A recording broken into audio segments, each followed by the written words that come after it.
Maximum 15 থেকে 25-এর মানুষেরা,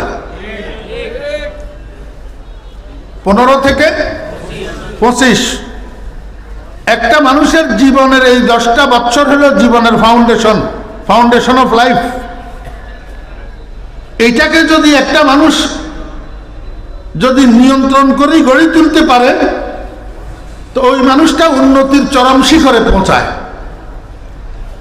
আর একটা মানুষকে যদি এই 10 বছরের মধ্যে যদি চরিত্রবান করিয়া, ভদ্র করিয়া, সভ্য করিয়া গড়ে তোলা না যায়, 90 বছরে ওই মানুষটা আর ঠিক হয় না। এই জন্য এই 10 বছরের কর্মসূচি আমাদেরকে হাতে নিয়ে, এখন যেই বাচ্চাগুলার বয়স 5 বছর, এই বাচ্চাগুলা কিভাবে চরিত্রবান হইয়া, সুশিক্ষিত হইয়া, সুনাগরিক হইয়া, সভ্য হইয়া, ভদ্র হইয়া, দিনদার হইয়া গড়ে উঠে, এটার পিছনে মেহনত করতে হবে। যদি এইভাবে কোনো আব্বা, কোনো অভিভাবক মেহনত করেন, 10 বছর যদি 10 বছর পর আপনার ফ্যামিলি কন্ডিশন যদি পরিবর্তন না হয়, তা আমার মুখের উপরে থুতু মারি দিয়েন।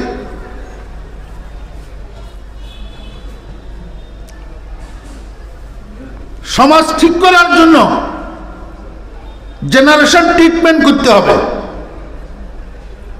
সমাজ ঠিক করার জন্য কি করতে হবে? শোনেন, পুলিশ দিয়া সব কাজ হবে না, বিজেপি দিয়া সব কাজ হবে না, এমনকি সেনাবাহিনী দিয়াও নয়। সেনাবাহিনীর গাড়িতে আগুন জ্বালায় নাই, জ্বালায় নাই আগুন।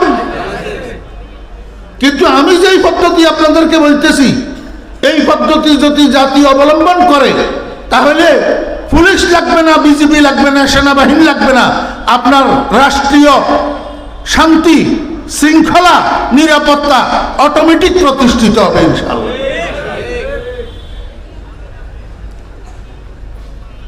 ডাক্তারের কাছে চিকিৎসার জন্য গেলে ডাক্তারের প্রথমে কি দেয়? টেস্ট। কি দেয়? টেস্ট। কেন দেয়? রোগ নির্ণয় করার জন্য। রোগটা ধরা পড়লে মেডিসিন লিখতে সুবিধা, ট্রিটমেন্ট করতে সুবিধা। আসেন আগে আমরা একটু রোগ নির্ণয় করি, রোগ কোথায়। আমাদের সূর্য সন্তানগুলাকে আমরা কলেজ, ইউনিভার্সিটি বা মাদ্রাসায় পাঠাই সুশিক্ষিত নাগরিক তৈরি হওয়ার জন্য, কিন্তু আমাদের সন্তানগুলা নষ্ট হয় কেন? এই সন্তানগুলা নষ্ট করে কারা? একটু গোড়ায় যেতে হবে। মনে রাখবেন, সন্তান নষ্ট করে 4 জন। কয়জন? সবাই বলেন। সন্তান নষ্ট করে কয়জনে? 4 জনে। 1 নম্বর মা। 1 নম্বর মা। আপনারা কবেন, হুজুর কোরআন হাদিসের ভিতরে আল্লাহ আল্লাহ রাসূল মায়ের এত ফজিলত বর্ণনা করলো, এত হক, এত অধিকার বর্ণনা করলো, আর আপনি বানাইলেন মারে সন্তান নষ্ট করার প্রথম কারিগর। হ্যাঁ, আমি যদি বুঝাই দিতে না পারি তো আপনাদের জুতে আমার গাল। মা সন্তান নষ্ট করার প্রথম কারিগর কিভাবে? মা ছাড়া বাকি 3 জনে সন্তান নষ্ট করে সন্তান ভূমিষ্ঠ হওয়ার পর, আর মা সন্তান নষ্ট করে সন্তান ফেটে থাকতে। মা সন্তান নষ্ট করে কখন? সন্তান ফেটে থাকতে। বলবেন হুজুর কেমনে? সন্তান গর্ভে লইয়া মা যেই কাজ বেশি করে, যেই কথা বেশি বলে, যেইখানা বেশি খায়, এটার একটা এফেক্ট গর্ভের সন্তানের উপর পড়ে। এখনো ঠিক কইয়েন না, এখনো বুঝেন না। আর বুঝাই দি, হোটেলে টেবিল আসেনি তো, টেবিলের 2 পাশে 2 জন কাস্টমার বসছে। একজনে মেসিয়ারে অর্ডার দিল, ভাই আমারে 2টা পরোটা দেও। এই দোস্ত, কি করতেছ তুমি? বসি এখানে। মনোযোগ সহকারে বয়ান শুনো, মিয়া আঁকের সামনে বসে ফালতু কাজ করে।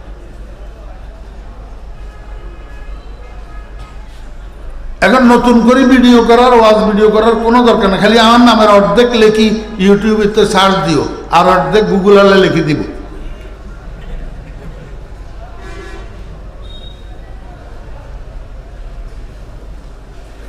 কি কইতাম দিলাম, এক কাস্টমারে অর্ডার দিল মেসিয়ার রে, ভাই আমার 2টা পরোটা দাও আর শিরা বাড়াই একটা মিষ্টি দিও। শিরা বাড়াই তার মানে উনি মিষ্টির শিরার মধ্যে সুবাই সুবাই পরোটা দুটোটা খাইব। আরেকজনে অর্ডার দিল মেসিয়া ভাই আমার 2টা পরোটা দিও আর একটু কাঁচামরিচ বাড়াই একটা ডিম আমলেট দিও। কথা বুঝছেন না বুঝেন? এই 2জন কাস্টমারের থেকে, অর্ডারের থেকে আপনারা কি বুঝলেন? একজন মিষ্টি প্রিয় আর একজন জাল প্রিয়। একজন মিষ্টি প্রিয় আর একজন জাল প্রিয়। দুজনের চেহারা একই, সুরত একই, হাত পাও একই, নাক কান চোখ সব একই, কিন্তু রুচির ভিন্নতা। রুচির ভিন্নতা, একজনের রুচি জাল আর একজনের রুচি। এই রুচির বিভাজনটা হইল কোথায়? এই রুচির বিভাজনটা হয়েছে মায়ের পেটে। কোথায়? মায়ের পেটে। এই জন্য আমি আমার সারা বাংলাদেশের মাহফিলগুলোতে একটা কথা বলিয়া বেড়াই যে সন্তান যখন গর্ভে আসে তখন স্বামী স্ত্রী সাবধান, স্বামী স্ত্রী সাবধান। সন্তান গর্ভে থাকা অবস্থায় বাসার মধ্যে স্বামী স্ত্রী ঝগড়া করবেন না, একজন আরেকজনকে গালাগালি করবেন না, বাসার মধ্যে স্বামী স্ত্রী মারামারি করবেন না। যদি করেন তো ভূমিষ্ঠ হওয়ার পরে আপনার সন্তান সন্ত্রাসী হবে, বেয়াদব হবে, অসভ্য হবে। কারণ হে তো কারখানার থেকে শিখি বাইরেছে এগুলা। কথা বুঝেননি? কারখানার মধ্যে একটা ডাইস থাকে, ডাইস। এই ডাইসের থেকে প্রোডাক্ট বাইর হয়। এখন এই গ্লাস যে বানাইছে, কাঁচ কাঁচ, এটারে আগুনের মধ্যে দিয়ে গলায় ডাইসের মধ্যে ফেলে। ডাইসের একদিকে দিয়ে কদ্দুরা যদি একটু ভাঙ্গা থাকে তো এই গ্লাসের এখান থেকে কদ্দুরা ঠেবা বাইরে দেখবো। বুঝে নন, ডাইসের ভিতরে এক সাইডে দিয়ে কদ্দুরা যদি কি থাকে, ভাঙ্গা থাকে, তো গ্লাসের একদিকে দিয়ে কদ্দুর টেবা বাইরে থাকে। হ্যাঁ, ঠিক তদ্রুপ মানুষ বানানোর ডাইস হলো মায়ের ফ্যাট। এই ডাইসের ভিতরে একটা সন্তান যদি নষ্ট হয়, এটাকে 70 বছর পর্যন্ত ঠিক করার আর কোনো সুযোগ নেই। এই জন্য কিতাবের মধ্যে লিখতেছে যেই মা সন্তান গর্ভে লইয়া পর্দায় চলে, মনোযোগ আছে, খসর খসর করলে তো আর শান্তি লাগলো না।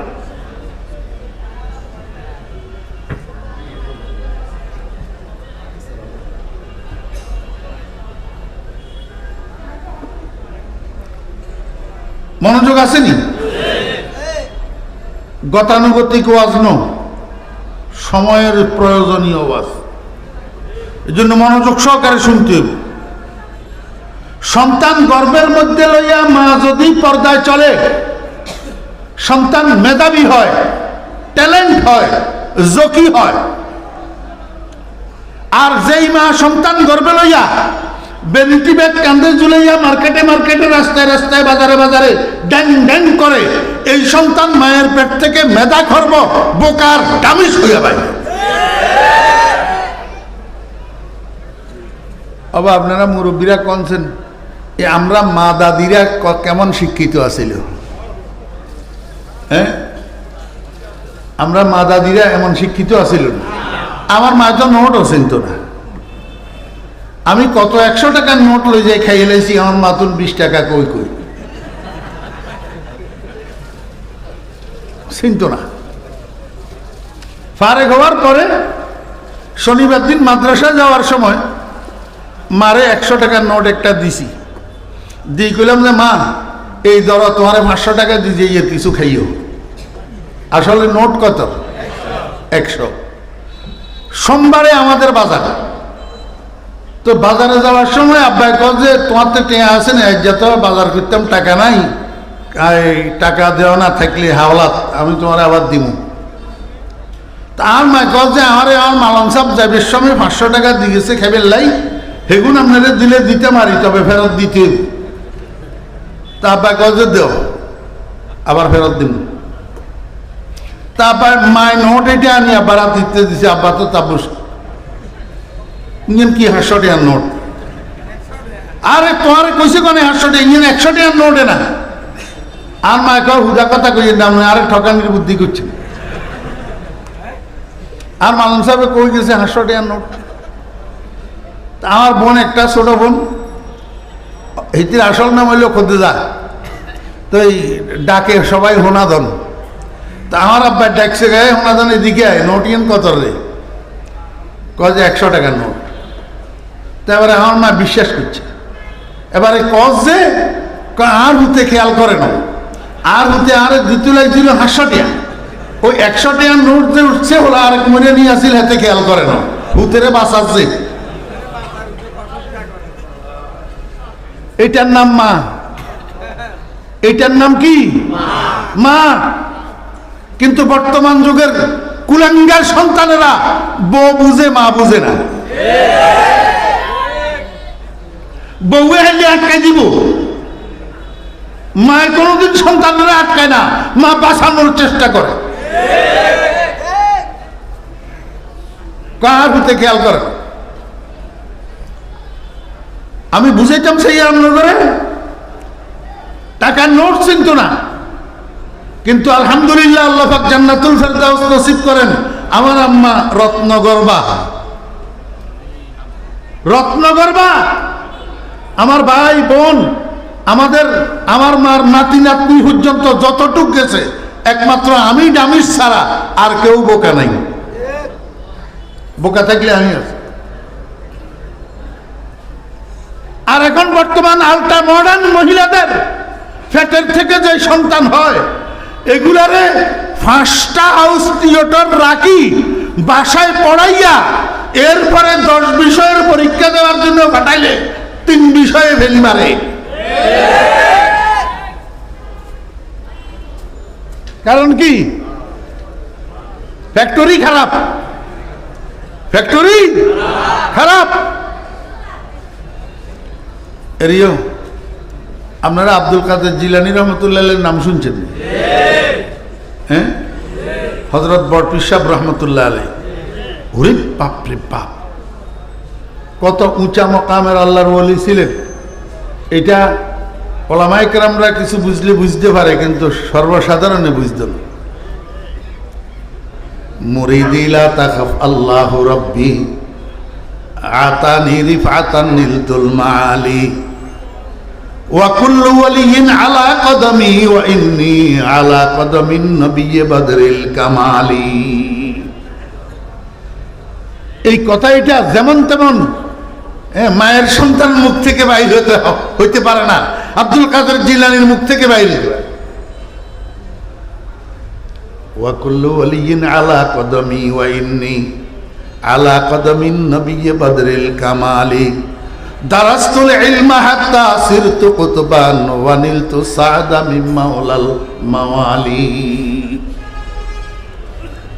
কত উঁচা মাকামের, কত উঁচা পায়ার আল্লাহর ওলি ছিলেন আব্দুল কাদের জিলানী রহমতুল্লাহ আলাইহি। ওনার জীবনীর মধ্যে লিখতেছে, ওনার বয়স যখন 6 বছর, কার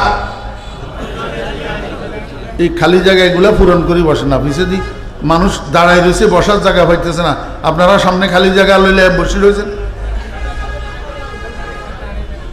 যার যার সামনে খালি জায়গা আছে এটা পূরণ করে বসেন।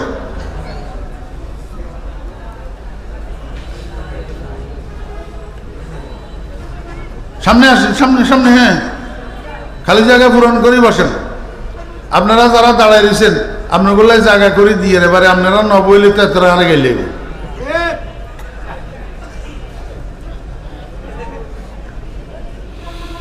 আল্লাহু আকবার। মনোযোগ আসেনি? আব্দুল কাদের জিলানী রহমতুল্লাহ আলাইহির বয়স যখন 6 বছর, উনার মায় উনারে একটা হাফিজিয়া মাদ্রাসায় লই গেছে। লই যাই হাফেজ শাহ হুজুরের কয়, হাফেজ শাহ হুজুর ইয়ার হুত আব্দুল কাদের বয়স 6 বছর, এখনো কোনো শিক্ষা প্রতিষ্ঠানে ভর্তি করাই নেই, কোনো ওস্তাদের সামনে বসাই নেই। জীবনের প্রথম আপনার কাছে নিয়ে আসছি একটা আরজু নিয়া। আরজু হলো আমার ছেলেটা পরে যা হবে হবে, জীবনের শুরুতে আগে কোরআনের হাফেজ হবে।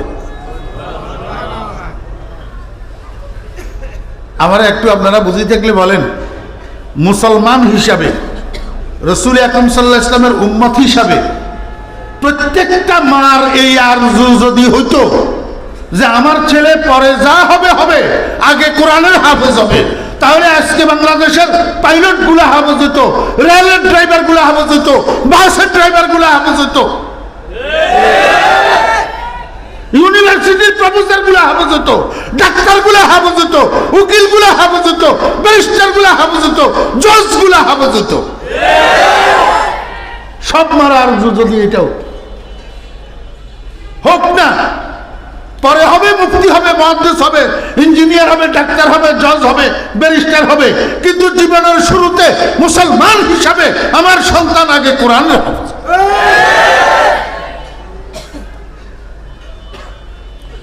এই আরজু আমাদের অন্তরের মধ্যে আসে। আপনারা তো এখানে বসে রয়েছেন আব্বারা, ও আব্বারা বলেন না এই আরজু আপনাদের অন্তরের মধ্যে আসে? কয়জন আব্বারা আসে এই আরজু?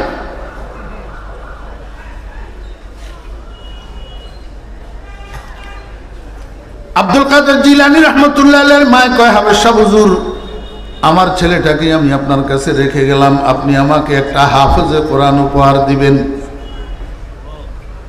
এই কথা বলি আব্দুল কাদের জিলানী রহমতুল্লাহ আলাইহির মা বাড়িতে চলে গেছেন।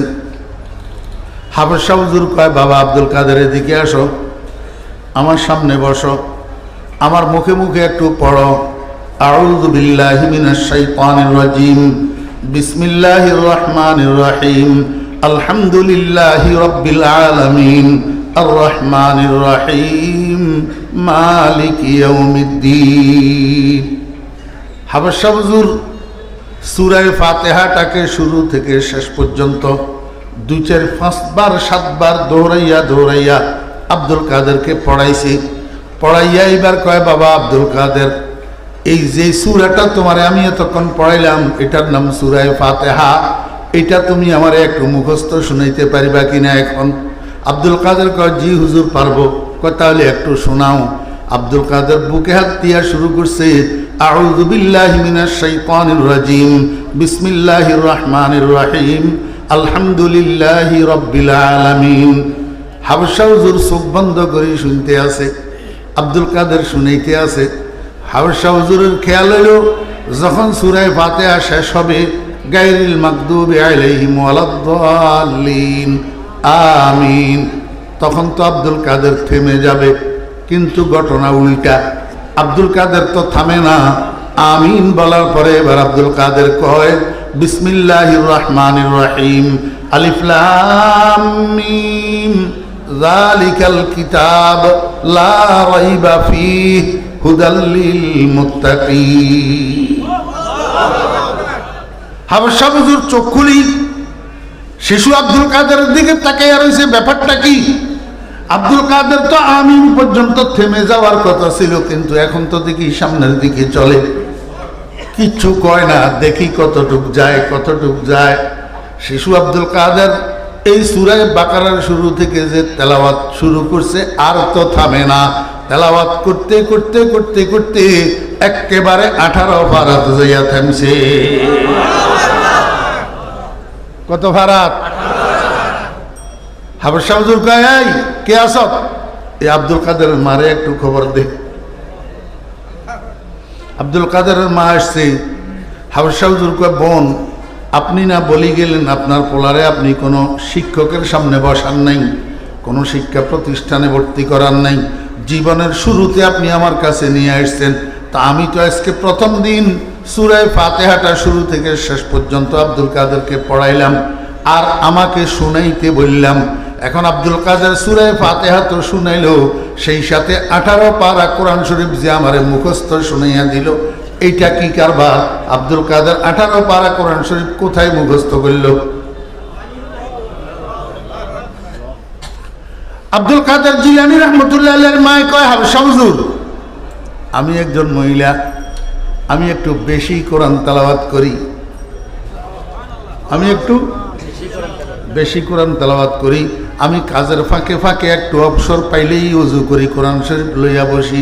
আমার চাহিদা অনুযায়ী যেই 24 ঘন্টায় আমার পর্যাপ্ত কোরআন তেলাওয়াত হয় না, সেই রাত্রে আমার ভালো ঘুম হয় না। আমার বেহরা দোস্ত আবাব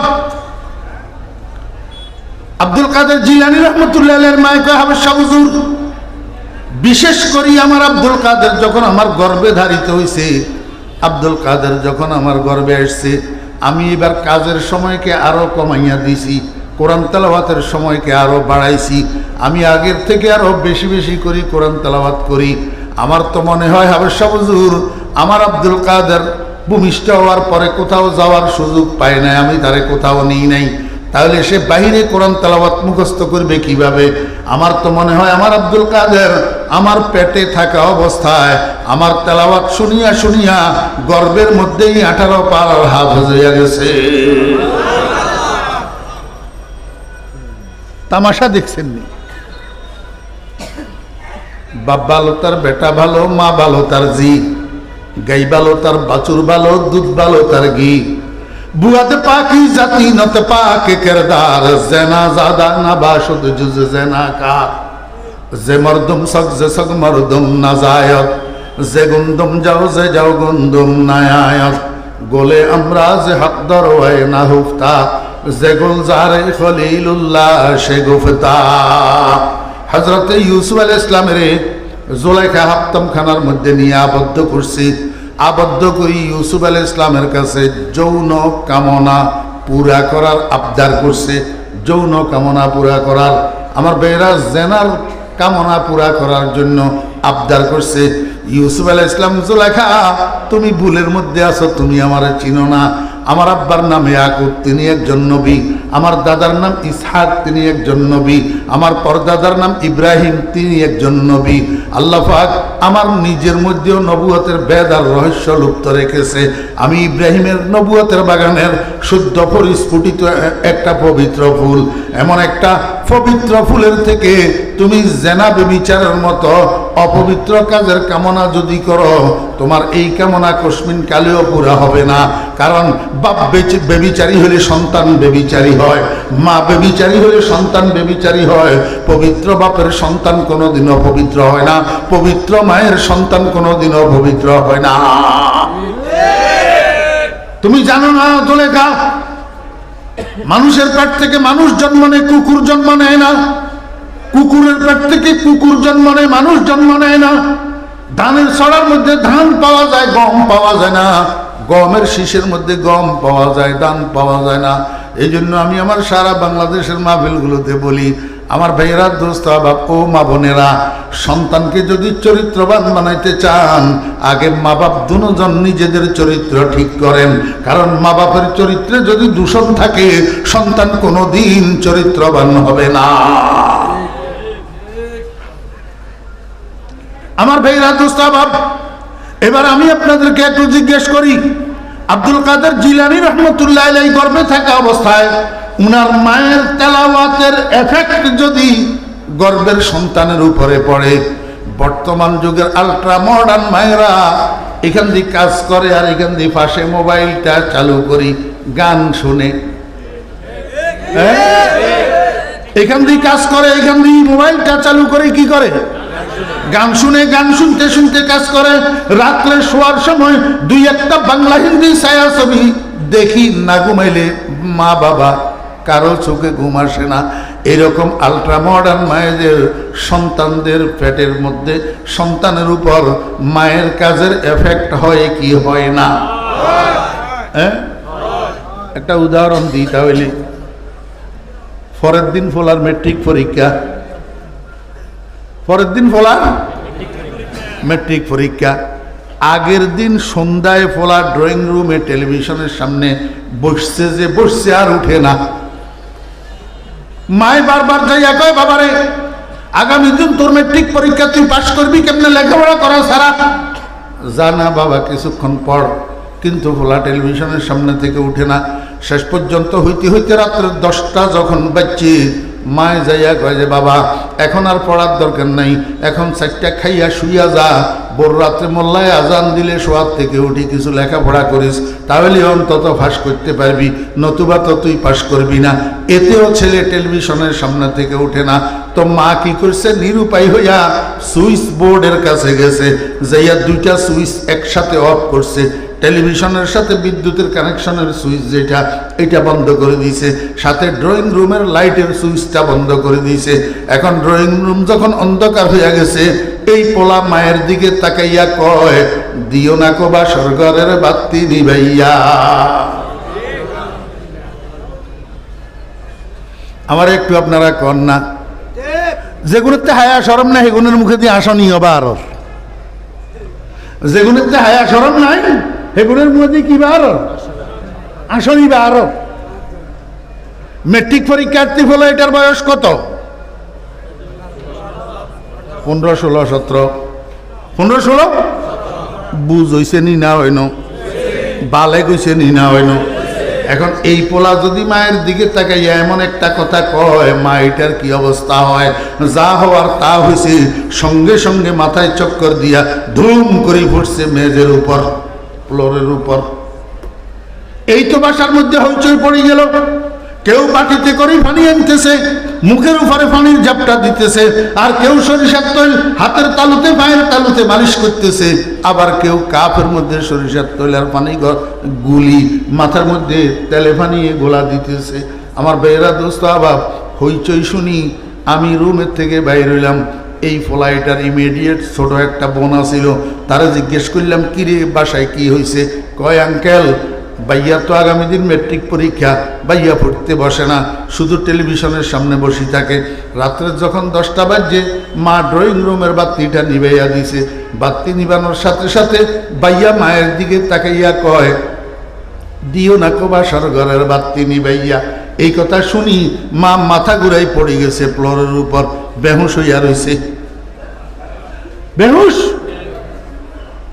হাঁটতে হাঁটতে 2 কদম কথা বলতেছি, এর মধ্যে মহিলাটার হুঁশ আসি গেছে, চোখ খুলছে, আমার সামনে দেখি কয়, ভাইয়া দেখলেন নি ফলায় আমারে কি কইল? আমি কইলাম, তোরে তো এখন 3টা লাথি দেওয়া দরকার, তোরে এখন 3টা। বাসার মানুষ সব আমার দিকে হা করে তাকাই রয়েছে, হুজুরে কি কইল? ওই বেচারি বেহুশ হইল, বেহুশের থেকে হুঁশে আসলো, হুজুরের সাক্ষী করলো। এখন হুজুরে কয়, বলে 3 লাথি দিতে বলে। আমি কই, তোমরা বেটকাই আমার দিকে কি চাইতেছ? আমি কেন 3 লাথি দিতে কইছি এটা তো তোমরা জানো না। এই মাইয়া এটার নাম থুইছিও আমি, মাইয়া মানি মারি নাম থুইছিও, বিয়ার কলমাও পড়াইছি আমি। এই মাইয়া এটার স্বামী একটা বড় ব্যবসায়ী। তখনকার যুগ, তখন টাচ মোবাইল বাইর হয় নাই, তখন ডিভিডি বিসিডির সেট ছিল, ডিভিডি বিসিডির সেট। যুবক ফোলারা হাটে বাজারে ভিডিওর দোকান দিত, ভিডিওর দোকান। এই ভিডিওর দোকানের মধ্যে এত বড় বড় ক্যাসেট কতগুলা বিক্রি করতো, ভাড়া দিত। ইন্ডিয়ান বাংলা ছায়াছবির ক্যাসেট, সিনেমার ক্যাসেট। তো যাদের কাছে পয়সা আছে এরা ডিভিডির সেট, বিসিডির সেট কিনি টেলিভিশনের লগে সংযোগ করে রাখছে। এবারে বাজারে তুন ওই ক্যাসেট এগুলা কিনি আনি ডিভিডি মেশিনের মধ্যে ঢুকাই দিলে টেলিভিশনের মধ্যে পূর্ণ দৈর্ঘ্য ছায়াছবি 3 ঘন্টা পর্যন্ত চলে। লাগের এই দেশে আইন আইসি এতরা কেউ কুতুন লাগে। এই মানিয়া এটার স্বামী আছিল বড় ব্যবসায়ী, ঘরের ভিতরে 56 ইঞ্চি টিভি রঙিন, সাথে ডিভিডি। প্রতি রাত্রে দোকান বন্ধ করে যাওয়ার সময় একটা বাংলা ছবির ক্যাসেট, একটা হিন্দি ছবির ক্যাসেট এতে লই যায়। স্বামী স্ত্রী দুজন শুইয়া শুইয়া 2-2টা পূর্ণ দৈর্ঘ্য ছায়াছবি দেখি, তারপরে ঘুমায়। আমি অনেকবার সতর্ক করছি মেয়েরে, বাবারে তোর পেটের ভিতরে সন্তান, একটু তোর খেয়াল করা দরকার। এইভাবে প্রতি রাত্রে দুই একটা করে বাংলা হিন্দি ছায়া ছবি দেখা ছাড়া যে ঘুমোস না, একদিন টের পাবি তোর এই কাজের এফেক্ট তোর গর্ভের সন্তানের উপরে পড়তেছে। এটা সেই মাইয়া আর এই পোলা সেই মাইয়ার পোলা। আজকে আমার কথা লাগছে না লাগে নাই, এখন কেন মাথা ঘুরাই ফরস? এখন কেন মাথা ঘুরাই ফরস? এই ফলাইতে এই জাতীয় ডজনের গানের হাফেজ হইয়া বাইর হয়েছে তোর ফেডের তুন। এর যে সুন্দর কথা এই ফলার মুখ থেকে তুই কিভাবে আশা করবি? এবারে আপনারা বুঝছেন নিয়ে একটু, মায়ের পেটে থাকতে মায় কেমনে সন্তান নষ্ট করে। আমার বেয়েরা দুস্থ অভাব, এবার ভূমিষ্ঠ হওয়ার পরে মায় সন্তান নষ্ট করে।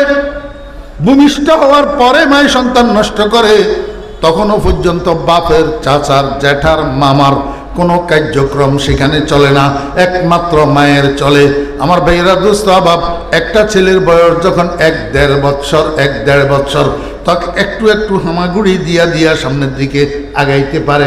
এই সময়ের মধ্যে বাচ্চায় পেশাব করি নিজের পেশাব নিজের হাতে ধরে, পায়খানা করি নিজের পায়খানা নিজের হাতে ধরে, বরং পেশাব পায়খানা দোনোটারে কসলাইয়া মুখের মধ্যে দিয়া দেয় না। আপনারা দেন না, আপনারা তো ব্যাগ কোরমা খাজু, হ্যাঁ দেন না। আপনারা কে হয়? ইঞ্জিনিয়ার সাহেবেরা দেন, ডাক্তার সাহেবেরা দেন, বৈজ্ঞানিক সাহেবেরা দেন, যে এখন যারা বাউলের পক্ষে কর এতরা দেন, এতরা আগামীটা মুখের ভিতরে দেন।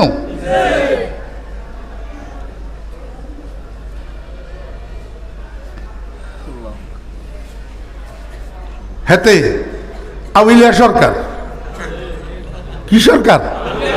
আউলিয়া সরকার। হেতে হেতের লাই মোহাব্বতে দল খেলা। আমরা দেশের নেতা কতগুলা আউলিয়া সরকারের লাই। আরে কি কি হেই আউলিয়া সরকার কি কইছে তোমরা জানোই? জানোই তোমরা আউলিয়া সরকারে কি কইছে? আউলিয়া সরকারে 1 নম্বর কইছে তোর গো খোদায় এত নাচতে কয় কা। কোথায় নাচতে কইল? কুল আউযু বিরাব্বিন নাস, মালিকিন নাস, ইলাহিন নাস, মিন শাররিল ওয়াসওয়াসিল খান্নাস, আল্লাযী ইউওয়াসওয়িসু ফি সুদুরিন নাস, মিনাল জিন্নাতি ওয়ান নাস। খালি নাচতেই কয়, খালি নাচতেই কয়। তোর কোথায় এত নাচতে কয় কা? আমার ভাইয়েরা দোস্তাবাব, মুসলমানের সন্তান যদি হইয়া থাকো, হরেশচন্দ্রের পোলা যদি না হইয়া থাকো, সীতা রানীর দুধ পান যদি না করি থাকো, আমেনা বেগম, ফাতেমা বেগমের দুধ যদি পান করি থাকো, বুকে হাত দিয়া বলো কোরআন শরীফের মধ্যে নাস শব্দের অর্থ কি? কোরআন শরীফের মধ্যে নাস শব্দের অর্থ কি? মানুষ। তা এতে যে কয় নাস শব্দের অর্থ নাচো, নাচ শব্দের অর্থ কি? নাচো। এতে কোরআন শরীফের মধ্যে বিকৃতি করছে নি? তো কোরআন শরীফের মধ্যে যে বিকৃতি করে, ইসলামী স্টেট হইলে কথার আগে কল্লা উড়াই দাও, ওয়াজিবুল কতল। এখানে ইসলামী স্টেট নাই, গতিকে না বাঁচি গেছে বদমাইশের বাচ্চা বদমাইশ। আমার বেগের দোস্ত বাব, একটু সামনে চলেন না। হেয়ার পরে কি কইছি এত জানেননি? আল্লাহু আকবার। এই বদমাইশের বাচ্চা বদমাইশ কয় তোর গো খোদার এটা মুখনি না হুটকি? কারে কইছে? আল্লাহ রে কইছে তোর গো খোদার এটা মুখ না হুটকি। কিনলেই কয় এক মুখে যদি মানুষের 2 কথা কয় তা হাতেরে কয় না তোর এটা মুখ না হুটকি।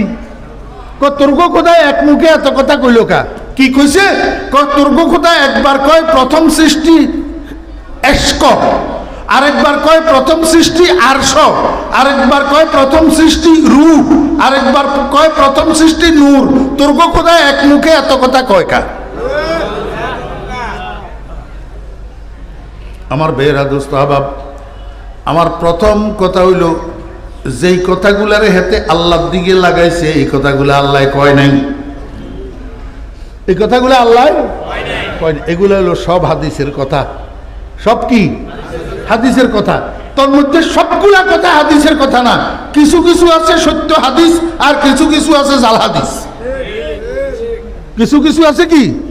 জাল হাদিস। তা এখন হাদিস কি নবীর কথা না আল্লাহর কথা? তো হাতে নবীর কথারে মানুষের কথারে নিয়া আল্লাহর দিকে লাগাইয়া আল্লাহরে দোষারোপ করি আক্রমণ করি করতেছে তোর গো খোদার এটা মুখ না ফুটকি। মুসলমানের বাচ্চারা, তোমার আব্বারে যদি কেউ মন্দ কয় তোমার গা জ্বলে, তোমার মারে যদি কেউ মন্দ কয় তোমার গা জ্বলে, তোমার নেতারে যদি কেউ মন্দ কয় তোমার গা জ্বলে, তোমার আল্লাহরে মন্দ করার পরে তোমার মনটা জ্বলে না, বরং তুমি আবিল্লা সরকারের পক্ষে কথা কও। তুমি গোড়ার ডিম আর ইমানদার নেই, তোমার ইমান আছে নিচু মুরতাদ।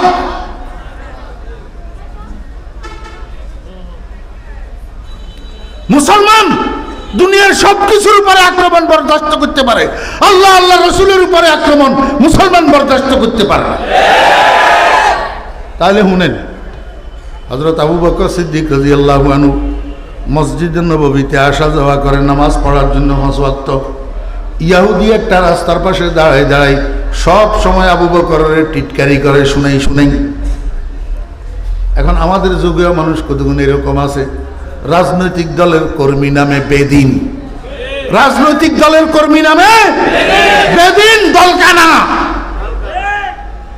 আমার ভাইয়েরা দোস্ত অভাব, মাদ্রাসার ছাত্র জ্ঞানী দিতে লাগলে, আলে বিজ্ঞান দিতে লাগলে, দুইজনে মিলিয়ে একটু ফুসুর ফুসুর করে টিটকারি না করলে, তিরস্কার না করলে হাতের ফেটের বাত জমায় না। এমনি কিন্তু মুসলমান, এমনি কিন্তু কি মুসলমান।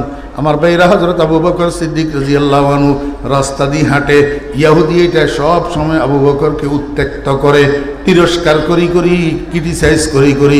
কিন্তু আবু বকর তো আল্লাহু আকবার, নরম যে নরম, নরম যে নরম। আবু বকর তো আরহামু উম্মতি বি উম্মতি আবু বকর, নরম বাপের বেটা, তাকাইও দেখে না, শুনছিও মনে করে না, নিজের পথে নিজে চলে যায়। আজকে হযরত আবু বকর সিদ্দিক রাদিয়াল্লাহু আনহু মসজিদে নববীর থেকে নামাজ পড়ি বাসায় যাইতেছে, এই ইহুদির বাচ্চা ইহুদি রাস্তার পাশে দাঁড়াইয়া আবু বকরের শুনাইয়া শুনাইয়া কয়, মুসলমানেরাও ফকির, মুসলমানদের খোদাও ফকির। আজ আবু বকর গতির মধ্যে ব্রেক লাগাইছে, কি লাগাইছে? ব্রেক লাগাইছে, দাঁড়াইছে, এমনি হাত যে দূরা উঠছে, ঠাস করে মুখের উপরে মারছে থাপ্পড়, থাপ্পড়ের লগে এমনি 5 আঙ্গুল গালের উপরে বসে গেছে। ইহুদি থাপ্পড় খাই, ইহুদি থাপ্পড় খাই গেছে মসজিদে নববীতে, যাইয়া দেখে রাসূল আকরাম সাল্লাল্লাহু আলাইহি ওয়াসাল্লাম সাহাবীদেরকে নিয়ে তালিম করতেছেন। যাইয়া কয়, মুহাম্মদ তোমার আবু বকরে আমার থাপ্পড় মারছে, আমি তোমার কাছে বিচার চাই। রাসূল আকরাম সাল্লাল্লাহু আলাইহি ওয়াসাল্লাম মাথা উঠাইয়া কয়, কার কথা কইলি? আবু বকরের কথা। তোর মনে হয় কোনান দি বুলার মনে হয় আবু বকরের ন, তোরে মনে হয় ওমরে লাগ পাইছে, তোরে মনে হয় ওমরে লাগ পাইছে। ইহুদি কয়, না না, আমি ওমরের আসিনি, আবু বকরের আসিনি, আমার ওমরে পায় নাই, আবু বকরে আমার থাপড়াইছে। আমার আবু বকর তো হিচ্ছা না, বিনা কারণে কেউ থাপড়ঞ্জা মানুষ ন। আচ্ছা তোরে যে থাপড়াইছে সাক্ষী কর। রাসূল আকরাম সাল্লাল্লাহু আলাইহি ওয়াসাল্লাম কয়, তোরে থাপড়াইছে সাক্ষী কর। কয়, সাক্ষী লিখদন, তুমি আর গালি ইনকোয়ারি করো, দেখো আবু বকরের 5টা আঙ্গুলের দাগ আমার মুখের মধ্যে বিদ্যমান। রাসূল আকরাম সাল্লাল্লাহু আলাইহি ওয়াসাল্লাম বসার থেকে উঠি ইনকোয়ারি করছে বিবাদীর গাল, বাদী গাল, ইনকোয়ারি করে দেখছে আঙ্গুলের নিশান মুখের উপরে বিদ্যমান। রাসূল আকরাম সাল্লাল্লাহু আলাইহি ওয়াসাল্লাম, আল্লাহু আকবার, ইনসাফের আদালতের জজ, ইনসাফের আদালতের জজ। এই আদালতে বেইনসাফি নাই, বেইনসাফি এই আদালতে স্বজন প্রিয়তা নাই। আমার দলের লোক হলে বিচার একরকম, অন্য দলের লোক হলে বিচার আরেক রকম। আমার ক্ষেত্রে হলে স, আরেকজনের ক্ষেত্রে হলে ভ ভ।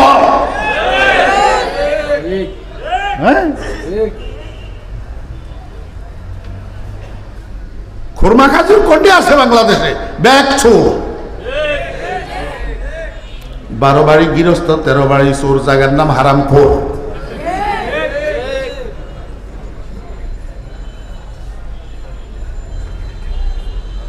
রাসূল আকরাম সাল্লাল্লাহু আলাইহি ওয়াসাল্লাম সাহাবী একজনের পাঠাইছে, কয় যাও আবু বকর যেখানে পাও ধরে নিয়ে আসো।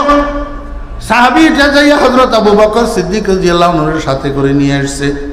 রাসূল আকরাম সাল্লাল্লাহু আলাইহি ওয়াসাল্লামকে, আবু বকর আপনার বিরুদ্ধে মুহাম্মদী আদালতে মামলা হয়েছে, বাদী এই ইহুদি, বাদী এই ইহুদি, আপনি নাকি তার মুখের উপরে থাপ্পড় দিয়েছেন, কথা সত্য না মিথ্যা?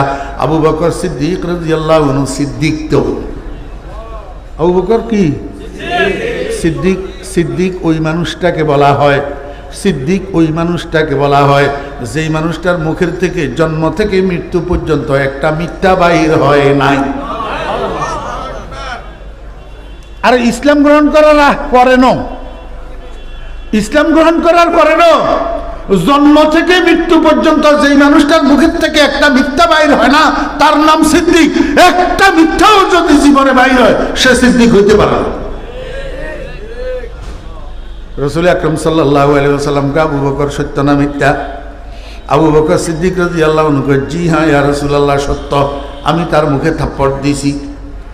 রাসূল আকরাম সাল্লাল্লাহু আলাইহি ওয়াসাল্লাম কয়, আবু বকর আপনি মুসলমান, সেই ইহুদি, তাই হইতে পারে, কিন্তু বিনা কারণে তো আপনি তারে থাপ্পড় দিতে পারেন না। ইসলাম আপনাকে এই অধিকার দেয় নাই, ইসলাম আপনাকে এই অধিকার দেয় নাই। তাড়াতাড়ি কারণ দর্শান, কেন তার মুখে আপনি থাপ্পড় দিলেন?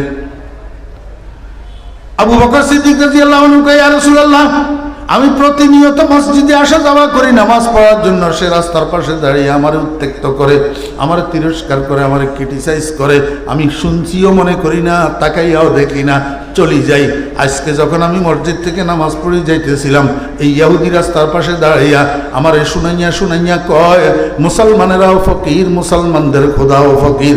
ইয়া রাসূলুল্লাহ, যখন আমার আল্লাহরে ফকির কইছে, আমার আল্লাহর উপরে যখন আক্রমণ করছে, আমার ঈমানের সাগরে জোয়ার আসে গেছে, আমার কলিজায় আগুন লাগে গেছে, আমি আর নিজেকে স্থির রাখতে পারি নাই, নিজের অজান্তেই মুখের উপরে থাপ্পড় লাগাইয়া দিছি। কিরে ভাই, এটা ইমানি তাকাজা। এটা কি? বুকের ভিতরে যদি ইমান থাকে, তাহলে তোর বউ আক্রমণ করলে তুই বরদাস্ত করতে পারবি, তোর ছেলে আক্রমণ করলে তুই বরদাস্ত করতে পারবি, মেয়ে আক্রমণ করলে বরদাস্ত করতে পারবি, সম্পদের উপরে আক্রমণ হলে বরদাস্ত করতে পারবি, এমনকি তোর নিজের জানের উপরে আক্রমণ হলেও বরদাস্ত করতে পারবি। কিন্তু আল্লাহর উপরে আক্রমণ হইলে, রসুলের উপরে আক্রমণ হইলে তুই বরদাস্ত করতে পারবি না, যদি সত্যিকার তোর বুকে ঈমান থাকে। কিসের বিএনপি, কিসের আওয়ামী লীগ, কিসের জাতীয় পার্টি, কিসের ছাত্রলীগ, কিসের ছাত্র দল? ইমানদার, ইমানদার, ইমানদার।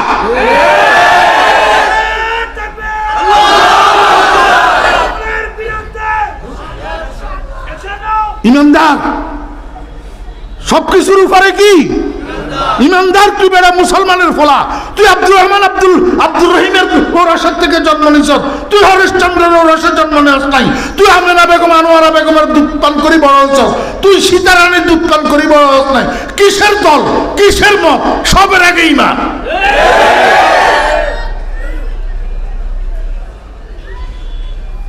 নাহলে তুই গোড়া ডিমের ইমানদার নেই, নাহলে তো তুই কিয়ামতের দিন তোমার নেতারে কইও তোমারে হাউজে কাউসারের শরবত পান করাইতো। রসুলের সামনে যাইতে কেন? হাউজে কাউসারের শরবতের গ্লাসের জন্য রসুলের সামনে তুমি হাত বাড়াইতে পারবে না। আল্লাহ রসুল আকরাম সাল্লাল্লাহু আলাইহি ওয়াসাল্লামকে, আবু বকর, যদি সে আপনার আল্লাহরে ফকির বলি থাকে, তাহলে আপনার থাপ্পড় দেওয়া যথাযথ উচিত, উচিত, উচিত হয়েছে। কি হয়েছে? উচিত হয়েছে। যদি আপনার আল্লাহকে সে ফকির বলি থাকে, তাহলে আপনার থাপ্পড় দেওয়া ঠিক আছে। কিন্তু আপনার আল্লাহকে সে ফকির বলছে, এটা আপনার দাবিয়ে না। আমার কোর্টে বিচারের বিধান হইল আল বাইয়িনাতু আলাল মুদ্দাঈ ওয়াল ইয়ামিনু আলা মান আনকার। যে দাবি করবে তাকে তার দাবির পক্ষে সাক্ষ্য পেশ করতে হবে, আর যদি সাক্ষ্য পেশ করতে না পারে, তাহলে বিচারক বিবাদীর থেকে হলফ নিবে। বিবাদী হলফ করে যদি বলতে পারে, তাহলে বিবাদীর পক্ষে রায় হয়ে যাবে। এটি হলো আমার আদালতের বিচারের বিধান। আবু বকর, আপনার আল্লাহর যে ইহুদি ফকির কইছে, সাক্ষী কি? আপনি সাক্ষী দেন। বিনা সাক্ষী আমি আপনার পক্ষে রায় দিতে পারবো না।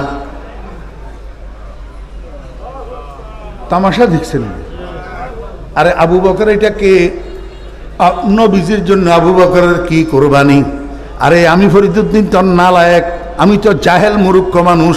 আমি জাহেল হওয়ার পরেও ওস্তাদদের থেকে কিতাবের মধ্যে টুটা ফাটা যা পড়ছি শুনছি, আজকের ফজর পর্যন্ত আবু বকরের মানাকিব বয়ান করলেও শেষ হবে না। আবু বকর চারটিখানি লোক না, আফজালুন নাস বা'দাল আম্বিয়া। ওয়ালিসিদ্দিক রুজহানুন জালিয়ুন, ওয়ালিসিদ্দিক রুজহানুন জালিয়ুন আলাল আগিয়ার মিন গায়রি ইহতিমালি। ১৬ লক্ষ নবী রাসূলের পরে আর যত আদম সন্তান দুনিয়াতে আসছে এই সমস্ত আদম সন্তানদের মধ্যে সর্বোৎকৃষ্ট সর্বোত্তম আদম সন্তান নবী রাসূলদের পরে সিরিয়াল নম্বর ১ আবু বকর সিদ্দিক।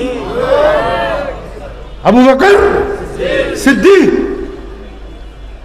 আর আমার রসুলে কয় আবু বকর সব ঠিক আছে, সব মানি, আমি সব বুঝি, আপনি আমার জন্য এই পর্যন্ত কি কি কোরবানি দিয়েছেন সব আমার মনে আছে, কিন্তু সাক্ষী ছাড়া তো আমি বিচার করতে পারবো না, সাক্ষী দেন।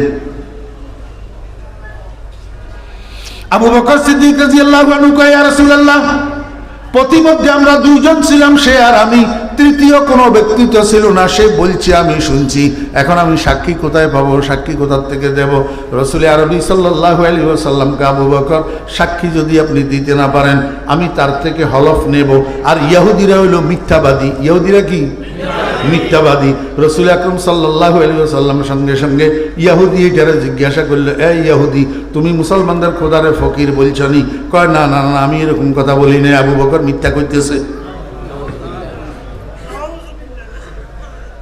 আমি এরকম কথা বলি নাই। আমার ভাইয়েরা, দোস্ত আহবাব, এই সারা দুনিয়ার ভিতরে যত মিথ্যাবাদী আছে সবচেয়ে গ্রেট মিথ্যুক হলো ইহুদি।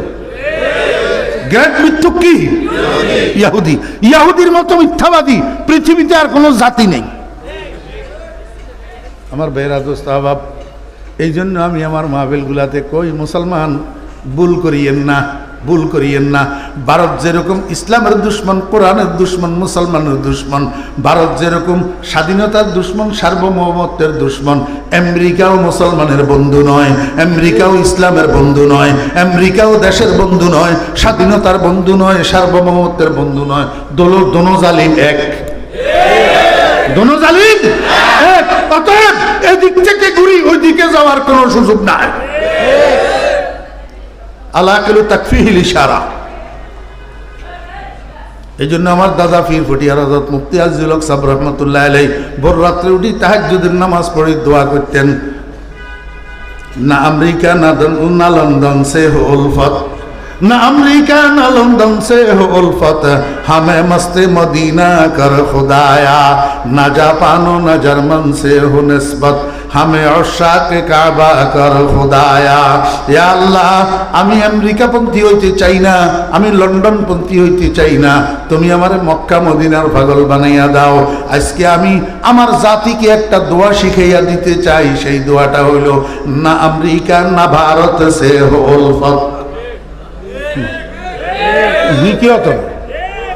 না আমেরিকা না ভারত সে হো উলফত, হামে মস্তে মদিনা কর খুদায়া। হে আল্লাহ, আমি তো ভারতপন্থী হইতে চাই না, আমি আমেরিকাপন্থীও হইতে চাই না, তুমি আমাকে ভারতের দিকে আমার গতি দিও না, আমেরিকার দিকে আমার গতি দিও না, আমারে তুমি মদিনার পাগল বানাইয়া দাও। পারতেন নয় দোয়া করতেন? ইহুদিকে আমি এরকম কথা কই না, আবু বকর মিথ্যা কথা কইতেছে, দেখছেন নি তামাশা। কিন্তু রাসূল আকরাম সাল্লাল্লাহু আলাইহি ওয়াসাল্লামকে আবু বকর যখন হলফ করি বলছে, ইহুদি বিবাদী হলফ করি বলছে, সে মুসলমানদের খোদারে ফকির বলে নাই, এখন আমি তার পক্ষে রায় দিতে বাধ্য হব। কি রায়? আপনি তাকে যেমনিভাবে একটা থাপ্পড় দিয়েছেন, অনুরূপভাবে সে একটা থাপ্পড় আপনাকে দিয়া প্রতিশোধ নিবে। এটাই হবে আমার বিচার। আমার ভাইরা, রাসূল আকরাম সাল্লাল্লাহু আলাইহি ওয়াসাল্লামের জবান থেকে এই কথা শোনার সাথে সাথে আবু বকর সিদ্দিক রাদিয়াল্লাহু আনহু দুই চোখের থেকে বৃষ্টির পানির মতো পানি ঝরা আরম্ভ হয়েছে। হায় রে কপাল, আমি তো তার নির্জনে থাপ্পড় দিয়েছিলাম, কেউ দেখে নাই, আর এই ভরা মজলিসের মধ্যে ইহুদি বুঝি আমার মুখে থাপ্পড় দিবে বুঝি। আমার আল্লাহ আরশে আজিম থেকে তাকাইয়া রইছে, সব দেখতেছে। জিব্রাইলের ডাকছে, ও জিব্রাইল তাড়াতাড়ি আয়, এক সেকেন্ড যেন দেরি না হয়, আমার বন্ধুর মুখের থেকে আবু বকরের বিরুদ্ধে বিচারের রায় যেন বাহির না হইয়া যায়, তাড়াতাড়ি আয়, আমার বন্ধুর কাছে ওহী লইয়া যা, কোরআন লইয়া যা আমার বন্ধুর কাছে, কোরআনের মাধ্যমে আমার বন্ধুরে জানা। ইহুদির বাচ্চা মিথ্যা কইতেছে, ইহুদি যে আমারে ফকির কইছে সেটা দুনিয়ার কোনো মানুষ না শুনলেও আমি শুনছি। আজকে আবু বকরের পক্ষে সাক্ষী দেওয়ার জন্য পৃথিবীর কোনো মানুষ না থাকলেও আমি আল্লাহ আবু বকরের পক্ষে সাক্ষী দিয়া দিলাম। লাকাদ সামি আল্লাহু কাওলাল্লাযিনা ক্বালু ইন্নাল্লাহা ফাকির। মনে আছে নি কি বুঝাইতেছিলাম? ইমানদার সবকিছুর উপরে আক্রমণ বরদাস্ত করতে পারে, কিন্তু আল্লাহর উপরে আক্রমণ বরদাস্ত করতে পারে না। যেমনি ভাবে আবু বকর পারে নাই, তেমনি ভাবে কিয়ামত পর্যন্ত আবু বকরের সৈনিকেরাও পারবে না আল্লাহর উপরে আক্রমণ। যেদিক থেকে আসে আবু বকরের সৈনিকেরা প্রতিহত করবেই করবেই, জীবন দিয়া প্রতিহত করবে।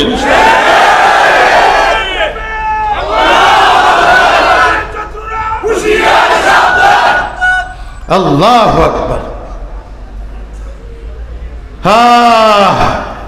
আমার ভাইয়েরা, দোস্ত আবাব, এখন সন্তান ভূমিষ্ঠ হয়েছে, মনে আছে না ভুলে গেছে?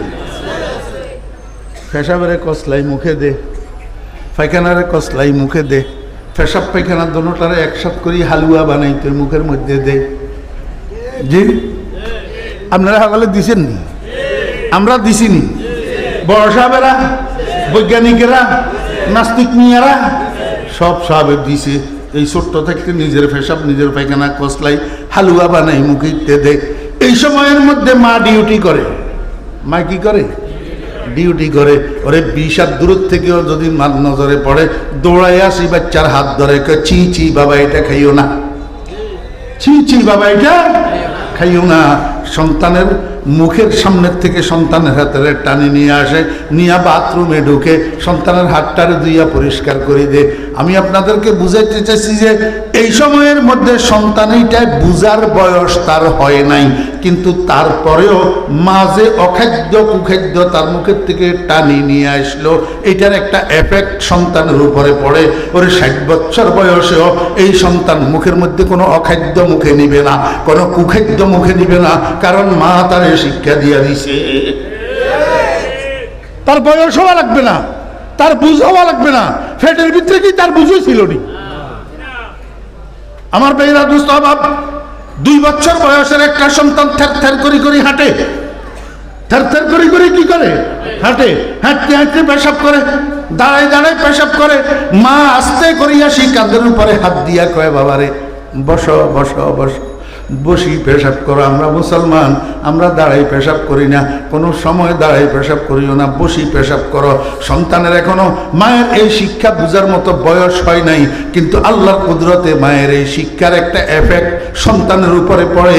এইভাবে 4 বছর 5 বছর পর্যন্ত মা যদি এই আমল করতে থাকে, এই সন্তান যখন 25 বছর হবে, ভুলেও কোনোদিন রাস্তার পাশে দাঁড়াইয়া প্যান্টের চেইন খুলি ওয়াশিং মেশিন ও ওয়াটার মেশিন চালাবে না।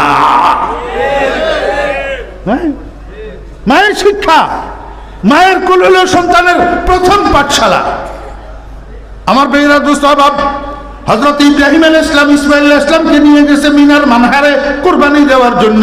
উপর করে শোয়াইছে কলিজার টুকরা সন্তানের, এখন বটদানার উপরে ছুরি চালাবে। এই টাইমের মধ্যে ইসমাঈলে কয়, আব্বা একটা কাজ করেন, আমার হাত পাগুলাকে একটা রশি দিয়ে একটু ভালো করে বাঁধেন। ইব্রাহিম আলাইহিস সালাম কয়, এইটা কি কারবার রে বাবা? আমি স্বপ্নে দেখছি, স্বপ্নের মধ্যে আমার আল্লাহ আমাকে নির্দেশ দিয়েছে তোমাকে জবাই করার জন্য, কোরবানি দেওয়ার জন্য। এটা তো আমি তোমারে জানাইছিলাম, তুমি তো সম্মতি প্রকাশ করছো, তুমি তো ধৈর্যশীলদের থেকে তোমাকে পাবো, এটা তুমি আমাকে বলছো। তাহলে তুমি যদি সম্মত হও, তাহলে বানতে হবে কেন? বান্দা লাগে তো জোর করে জবাই করতে গেলে, বানতে হবে কেন? ইসমাইল আলাইহিস সালামকে আব্বা ঘটনা এটা নো কয় কি, কয় যে আমিও তো মানুষ, যখন আপনি আমার গর্দানের উপরে ছুরি চালাইবেন আমি তো একটু একটু ব্যথা পাবো, আর এই ব্যথার চোটে আমি একটু নড়াচড়া করবো, লাফালাফি করবো, সাইডা সাইডি করবো, এই সাইডা সাইডির ভিতর দিয়া অনিচ্ছাকৃতভাবে অজান্তে আমার পাওটা যদি আপনার গায়ে লাগে, আপনি তো আব্বা আমি সন্তান, এখন আমার পাও আপনার গায়ে লাগলে তো আমার বেয়াদবি হইয়া যাবে, আর এই অনাকাঙ্ক্ষিত বেয়াদবির কারণে আল্লাহ পাক আমার এত বড় কোরবানিটা কবুল নাও করতে পারে। ना मकतब की करामत थी न फैजान नबूवत था, न मकतब की करामत थी न फैजान नबूवत था, सिखाया किसने इस्माइल को आदा बेफरजंदी। ও ভাইরা দোস্ত বাপ, বর্তমানের পোলারা বাপের মর্যাদা বুঝে না, বাপের সম্মান বুঝে না, বাপের মাঝখানে শোয়াই খাটের চতুর্দিকে দিয়ে পেট্রোল ডালি আগুন লাগাই যাবে। হ্যাঁ, বাপের বুকের উপরে পিস্তল ধরে, আমার ভাইয়েরা বাপ হসপিটালে মারা গেছে, বাপ হসপিটালে মারা গেছে, এখন ডাক্তারে ফোন করছে আপনার আব্বা মারা গেছে, আপনার আব্বারে নিয়ে যান দাফন করেন। ছেলে কয় আমার আব্বারে এই মুহূর্তে আমরা আনতে পারবো না, আঞ্জুমানে মফিদুল ইসলামে দিয়া দেন, আঞ্জুমানে মফিদুল ইসলামে দিয়া দেন, তারা আমার আব্বারে দাফন করুক। আমার ভাইয়েরা দোস্ত আবাব, কারণটা কি? ওই সন্তান মায়ের কোলে এই শিক্ষা পায় নাই, বাপের মর্যাদা কি, বাপের সম্মান কি, এই শিক্ষা পায় নাই। ওই ইসমাইল ইসলাম 7 বছরের বাচ্চা ইসমাইল বুঝছিল আমার পাও যদি আমার আব্বার গায়ের সাথে লাগে তাহলে আমার বেয়াদবি হবে। এই শিক্ষা ইসমাইল কোথায় পাইল? ওই ইসমাইলের মা হযরতে হাজেরা আলাইহিস সালামের কোলে। আমার ভাইরা দোস্ত বাপ, যদি সন্তানদেরকে চরিত্রবান বানাতে চান, যদি পারিবারিক শান্তি পুনঃপ্রতিষ্ঠিত করতে চান, সামাজিক শৃঙ্খলা পুনঃপ্রতিষ্ঠিত করতে চান, যদি রাষ্ট্রীয় নিরাপত্তা পুনঃপ্রতিষ্ঠিত করতে চান, এখন যেই বাচ্চাগুলোর বয়স 5 বছর 6 বছর 7 বছর আছে, এগুলোর পিছনে ডিউটি করেন। 1 নম্বরে ডিউটি করবেন মা, 1 নম্বরে ডিউটি করবেন মা। মার যতটুকু কর্তব্য অতটুকু সন্তানের পিছনে ব্যয় করবেন, সন্তানটাকে চরিত্রবান বানানোর জন্য। 2 নম্বরে ডিউটি করবেন বাপে, 2 নম্বরে ডিউটি করবেন বাপে। কি ডিউটি করবেন? ছোট্ট একটা কথা কই শেষ। বাপে কি ডিউটি করবেন?